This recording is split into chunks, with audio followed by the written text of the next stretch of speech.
High সবাইকে, কেমন আছো সবাই? আশা করছি সবাই খুব ভালো আছো। আমায় কেমন লাগছে জানিও তো। এবার সবাই ভাবছে হয়তো এত সেজে গুজে এই রোদের মধ্যে কোথায় যাচ্ছি। দাঁড়াও দাঁড়াও, বলছি।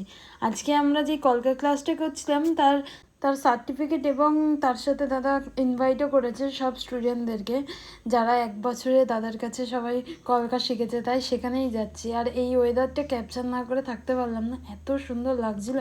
সবুজদের হাবড়ার অফিসে যাচ্ছিলো, তাই বললাম যে চল আমাকে হাবড়ায় নামিয়ে দিবি, তারপর ওখান থেকে আমি ট্রেন ধরে চলে যাবো একেবারে বনগাঁ। তাই একেবারে হাবড়া স্টেশনে চলে এসেছিলাম, তারপর ট্রেনে উঠে পড়েছিলাম। এই শাড়ি পরে এত গরম লাগছিল, তার মধ্যে মেকআপ আমি আর ক্যারি করতে পারছিলাম না, এত প্রচণ্ড গরম লাগছিল, এত শরীর খারাপ করছিল। তারপরে একেবারে সোজা দাদার এই যে লজটা বুক করেছিল সেখানে চলে এসেছিলাম। সব বন্ধু বান্ধবরা মিলে গল্প করছিলাম বসে বসে এখানে। এই যে সব বন্ধুরা মিলে এখানে গল্প করছিলাম, আর কবে এইরকমভাবে গল্প করতে পারবো জানি না।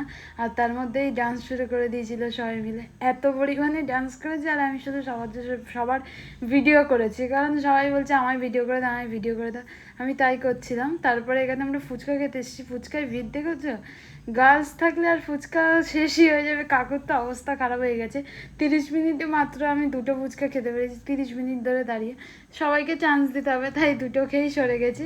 সবাই এখানে খাচ্ছিল, তারপরে আবারও সবাই মিলে ডান্স করতে শুরু করেছে।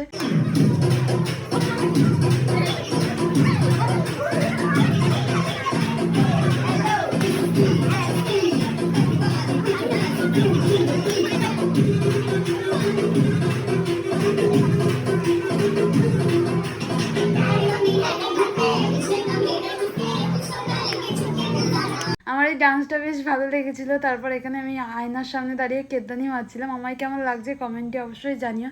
তারপরে এখানে সব স্টুডেন্ট, জাস্ট দেখো 1 বছরে দাদা স্টুডেন্ট, তাও তো অনেকজন আসেনি, এখানে অনেকজন ছিল না।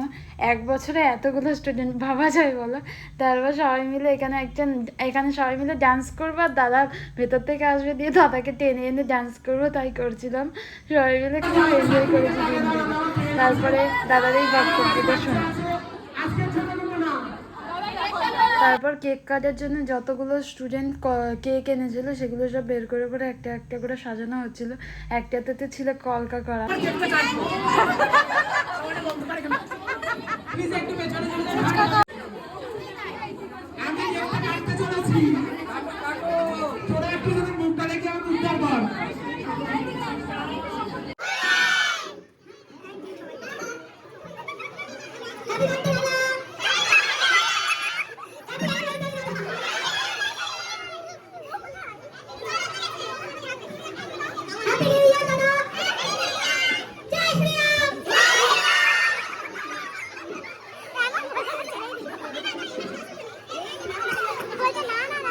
এখানে দাদাকে সারা বছরের সব উইস আমরা করে ফেলেছি।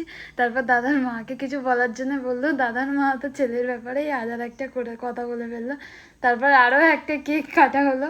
এখানে দাদাকে সবাই বলছে নিজেকেও সবাইকে খাইয়ে বেড়াচ্ছে। খুব এনজয় করেছিলাম সেই দিনটা আমি। তারপরে এখানে আরেকজন গিফট দিয়েছিলো, এখানে অনেকেই গিফট দিয়েছিলো, বাস এই গিফটটা আমার বেশ ভালো লেগেছিলো। তারপরে এই সার্টিফিকেট এবার দেওয়া শুরু করেছে দাদা, তাই র্যাম শো করতে করতে সবাই আসছিলো, বেশ ভালো লাগছিলো দেখতে। এত হাসি পাচ্ছে, সবাই মিলে এত মজা করছে, দিনটা বোধহয় আর আসবে না কোনো দিন। সবাই গিফট দিচ্ছিল, আমরাও একটা গিফট দিয়েছি, বাস সেটার ভিডিও করে দেওয়ার লোক ছিল না, তাই জন্য আর ভিডিও করতে পারিনি। এরপর আমিও সার্টিফিকেটটা নিতে, বাট সার্টিফিকেটে যে নেবো দাদা এত বিজি, একটা ঠিক করে ফটো তুলছে না, তাই আমি আবার বলছি ও দাদা ঠিক করে ফটো তুলো, টেনে টেনে দাদাকে বলছিলাম। শেষমেশ এই সার্টিফিকেটটা নিয়ে আমার একেবারে কোর্সটা কমপ্লিট হলো। তারপর এখানে বন্ধুরা সব বসে বসে বিরিয়ানি খাচ্ছিলো, আমি আর বিরিয়ানিটা এখানে বসে খাইনি, আমি নিয়ে বেরিয়ে পড়েছিলাম, ট্রেন লেট হয়ে যাবে বলে। তারপর ট্রেন ধরবো বলে তাড়াতাড়ি করে একটা টোটো বুক করে নিয়েছিলাম। মানে দাদা যে আইসক্রিমটা দিয়েছিল সেটা খাচ্ছিলাম, কারণ না খেলে গলে যাবে। তারপর একেবারে ট্রেনে, আর আমার সহ্য হচ্ছিল না, এত গরম লাগছিলো এই শাড়ি পরে, ভাবছি কখন বাড়ি যাব। তারপর এখানে আমার এই বন্ধুটাও চলে গেল, খুব মিস করবো সবাইকে। ও টাটা বলে চলে গেল, আর হাসবে না, কোনো দিন দেখা হবে কিনা জানি না। তারপরে এই বারাসাতে চলে এসেছিলাম আমি, দেখলাম সবুজ আমার জন্য দাঁড়িয়ে আছে আমাকে নিয়ে যায় বলে। ও একটু শান্তিতে হলো, কোথাও জায়গায় দাঁড়াতে হবে না। তারপর দেখলাম ও মা বাড়ি না, আমাকে এখন ক্যাফেতে নিয়ে যাওয়া হচ্ছে। বন্ধুরা এসছে তাই দেখা করতে যাচ্ছি। বা যাই হোক, ভিডিওটা এখানে শেষ করলাম, ভালো লাগলো।